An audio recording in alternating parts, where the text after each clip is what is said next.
You don't like, or you say you don't on stage, important comedians, important comedy, and yet I consider what you talk about subversively important and very intelligent, and you sort of Socratic even. Maybe Socratic, because I don't know. I don't know answers. But no, I listen. I like interesting comedy. I guess I meant important in quotation marks, like that. The subtext is that you're important. But when I was young, my act was all different, and I would talk about dogs and cats and stuff. And then Sam Kinison told me, because he was a big star and stuff, and he let me open for him when I was just starting in Canada. And he told me you can talk about anything you want. Just, is that what interests you the most? So anyways, that was kind of a turning point for me, that I probably should talk about what I tend to ruminate over and over about stuff, which tends toward the horrific or the, in my life, those things I find fascinating, are fears and shames and stuff like that I wonder about. I don't really wonder about. Although I love comedy about very minute things like Jerry Seinfeld does, or I love Brian Regan is one of my favorites. So I certainly think those guys are important comedians, because in a way, the tiny everyday things that we do in life, that's what life actually is. So they may be the deepest of all by just taking the actual things we do, because a man is what he does rather than what he thinks or says usually, but it's usually what, at the end of his life, it's what he did, so those guys are probably, they're certainly more important than what I refer to as journalists. That's the least interesting comedy to me, is just straight journalism, where it's just straight facts about politics and so forth. There was a saying, all politics are gossip, and that was Thoreau in fucking 1600 or some shit. You know what I mean? So, and I think it is a lot of times you go, it's a political comic, and then the guy's like, George Bush has a weird haircut. You're like, well, what the fuck is that political? So, but anyways, whatever. But listen, it has its place, but it's not funny. To tell you the truth, it's very hard to be funny about you really, if you it's the same with atheism. It's the same with if you don't like something, if your idea is I don't like Republicans, and that's your comedy, it's very hard to be funny when it's about something you don't like. It's much more interesting to talk about good things. I don't know, it's hard to really articulate, but I think that people are the same. Everyone's the same. That's what I think. And so if you just try to understand people and you don't demonize, if you demonize people, you're a fucking idiot. In my mind, Hitler is no demon to me. He's just a guy. So I think if you demonize people, you're an idiot, and nothing you can say can be taken seriously, and I'm not going to laugh at it. That's all. So Kinison told you to talk about things you care about, and then when we spoke a week or so ago, you were saying about the new type of comedy, or what's become in fashion is sort of the confessional type, and personal stuff. Right, so there's a difference there. You're talking about things that really interest you, but it's not just about you. There's a distinction. Yeah, there's a big distinction between stuff that interests you and then just wallowing in self-pity about stuff, or thinking that your life is special or different, or, I've seen one-man shows where the guy has cancer or some fucking thing. I'm like, well, everybody's got cancer. I don't give a fuck about your cancer. You know what I mean? I don't give a go tell your pastor that, or your family. I don't want to hear your fucking story. So that's just showing off, or or being ultra honest for its own sake or something like that. You know, that's not it's not a virtue to be honest, and it's not a, you know, it's only in comedy it's a virtue to be funny. Like that's why, like, in my mind, like Bob Hope was a fantastic comic because he was never ever once serious, and he never got a sense of. There's two kinds of guys. There's guys like Pryor who are like brilliant because they're so vulnerable and you know who they are, and then there's guys like Bob Hope are brilliant because they're like invisible. To me, Bob Hope in a way is a little bit on a higher level because he presents a sort of a existential view of life where everything is reduced to the breeziest jokes possible. It doesn't even seem like he's a person. It seems like he's a cartoon. And I think if you can rise to the level of cartoon, then because who's funnier than like Bugs Bunny or somebody, you know? You know, if Bugs Bunny started fucking railing against God, you'd go, what? That guy doesn't seem that funny anymore. He never made that mistake. But Bob Hope, though, it was from another era, so you can't really fault him, but he employed lots of writers. Yes. So whereas Pryor was talking, I don't know if he had writers, but I doubt it. No, I don't think so, no. Pryor was talking about, it's completely different things.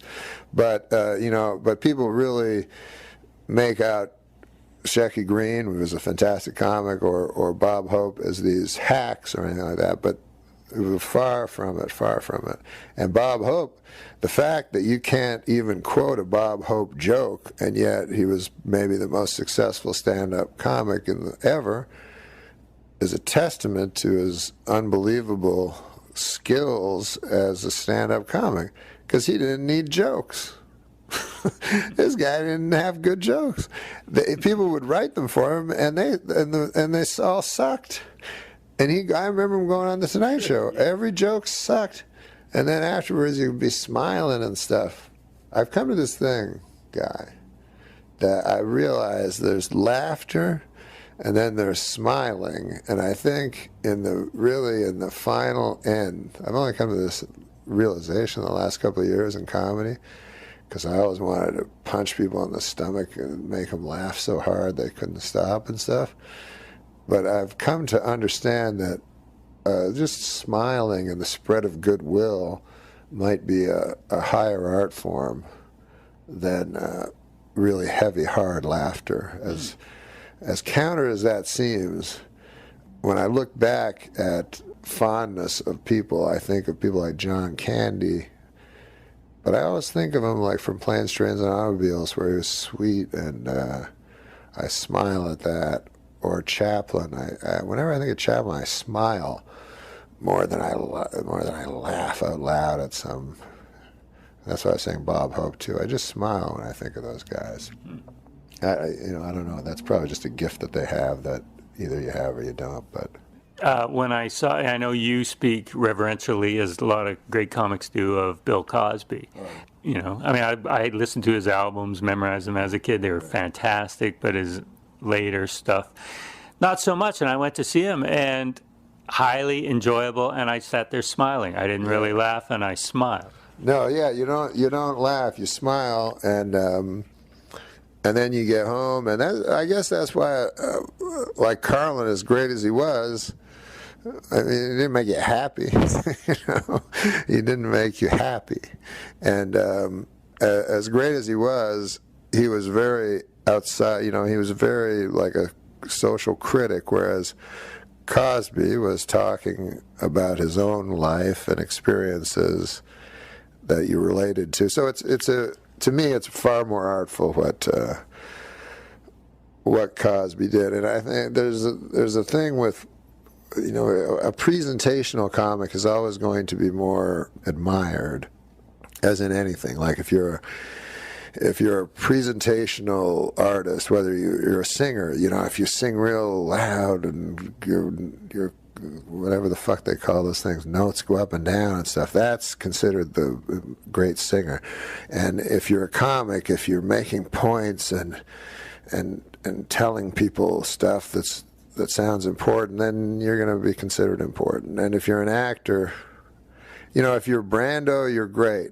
And if you're Robert Duvall, who I think is a much better actor, you're not going to be considered that great because the great guys don't show the craft. The craft and the art's always invisible with those guys. So I think the presentational guy is always going to win in terms of success and in terms of public perception, and that's why George Carlin and Bill Hicks or stuff are always going to be considered at a much higher level than Bob Hope, who was actually the guy who was at a very, very high level, in my estimation.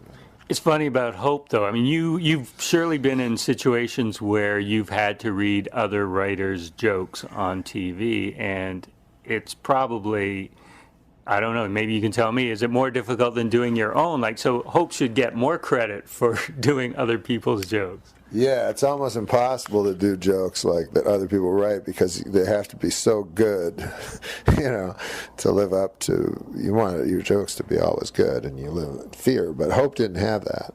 Hope did a very specific thing that people didn't understand what he was doing. But he would do the joke. He would, if you watch him, he would do the joke. Then they would always cut to a close-up on him, and he would look into the audience, and he'd put like a flash. He was a very good actor. He put like a flash of fear in his eyes, as if he had just been caught, like he was an imposter, like he knew the joke was bad, and the jig was up, and he was going to get kicked out of showbiz. It was just a very, very subtle, quick, fast thing, but that's what made everyone laugh. They didn't know why they were laughing.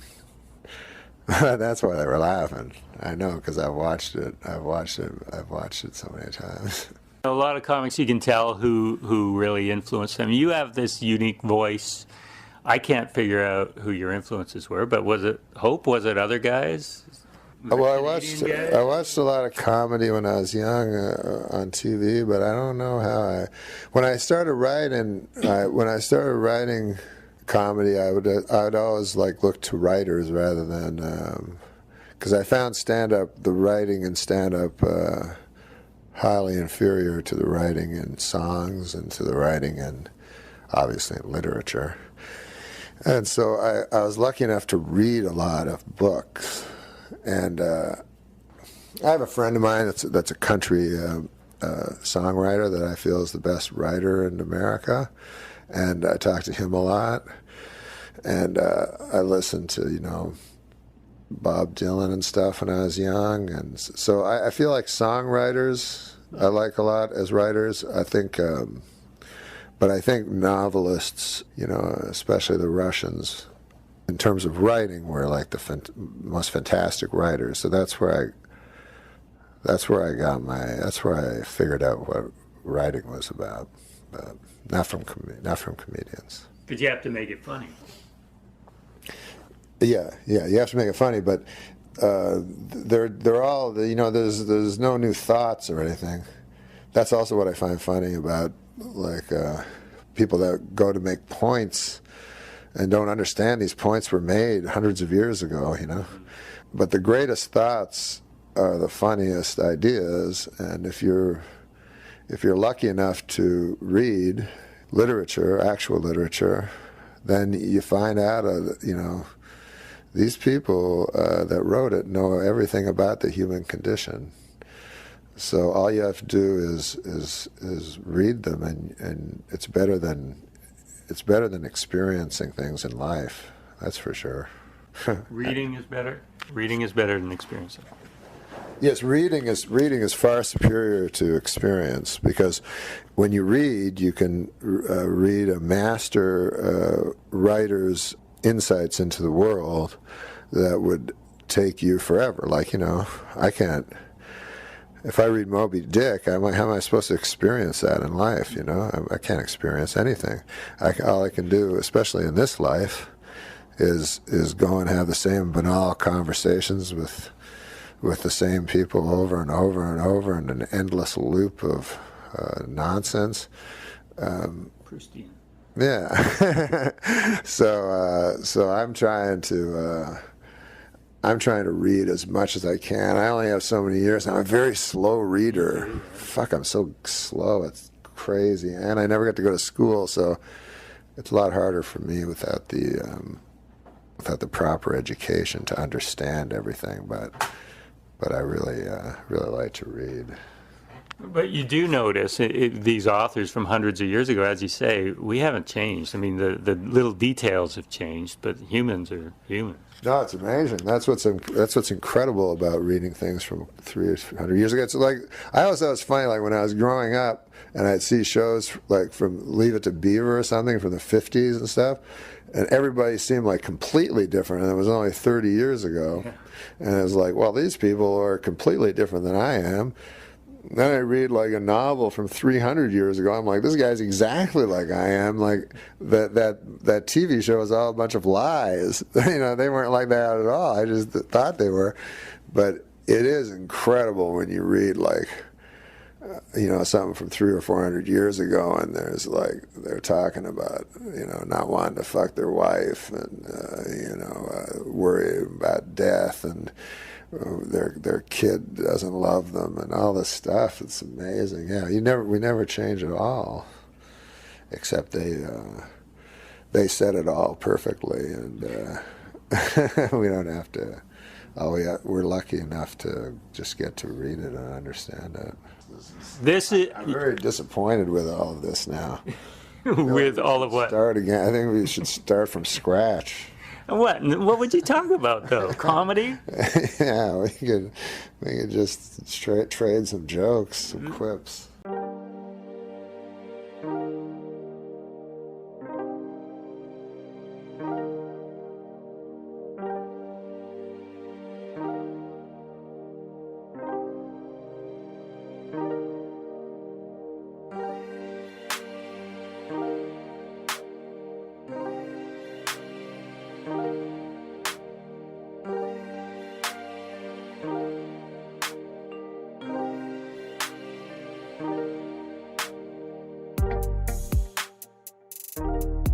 When we went out to dinner a few months ago, I was surprised by...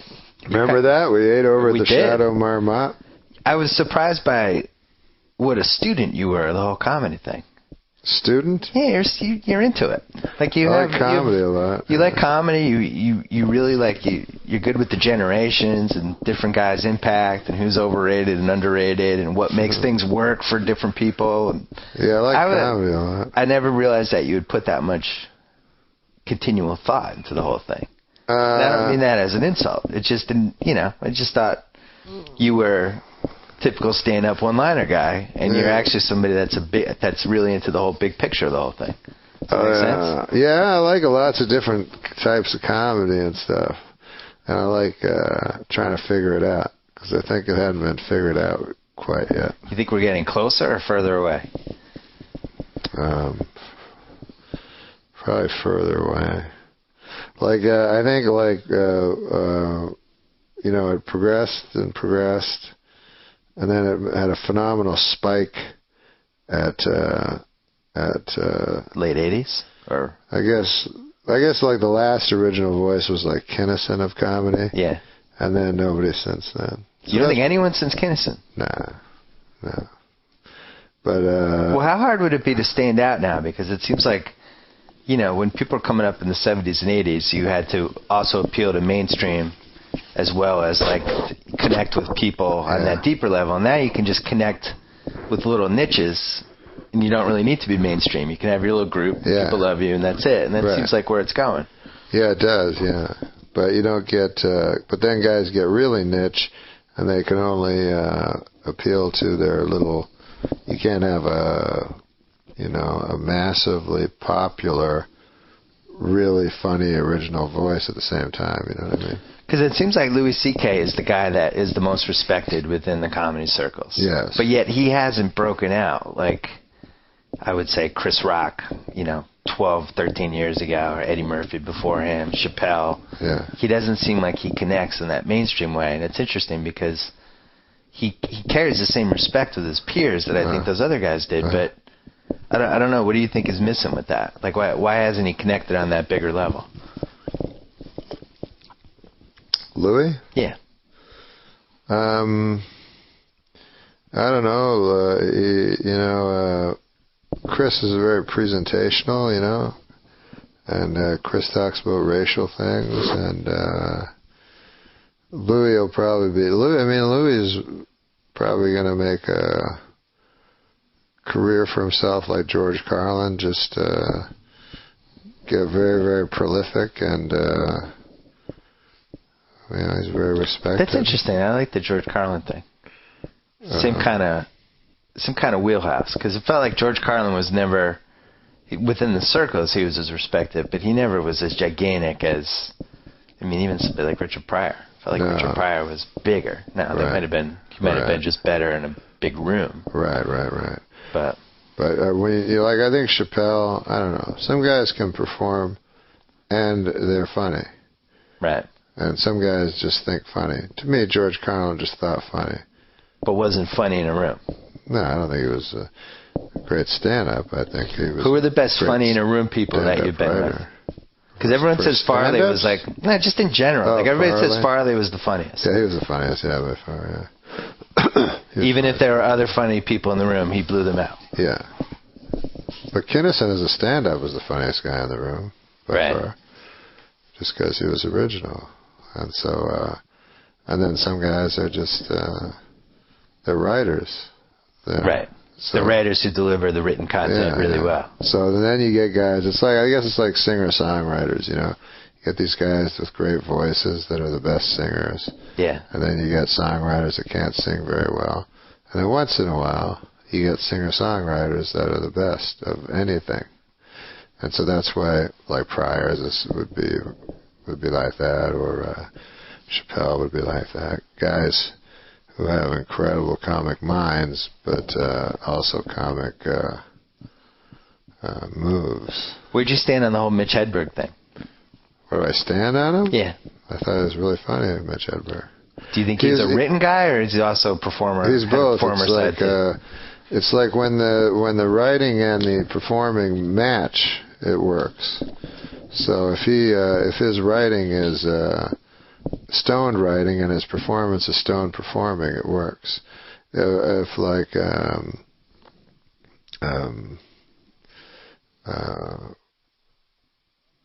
what's the guy? Stephen Wright. If Stephen Wright didn't look so smart and bald-headed and like he had a big brain on stage and he talked slow, then it wouldn't match his material, And of course, the greatest of all matching was Rodney, Right. Because he said he had no respect and he appeared as if he had no respect. So those guys are at a whole different level. Otherwise, guys are just like comedy writers that they may as well just hand you the program at the front and you can read it. Where does Bob Uecker rank among the funniest people? He's one of the funniest guys ever. Yeah, no question. No question. After your show last night, you were telling Bob Uecker stories to a few of us. But that's a naturally funny guy. That's just, there's so many naturally funny guys. Sometimes with stand-up, I'll get in a cab and the guy will go, tell me, you got to be the funniest guy ever, He's just this cab driver, way funnier than me. Then he goes, I don't know how you do it.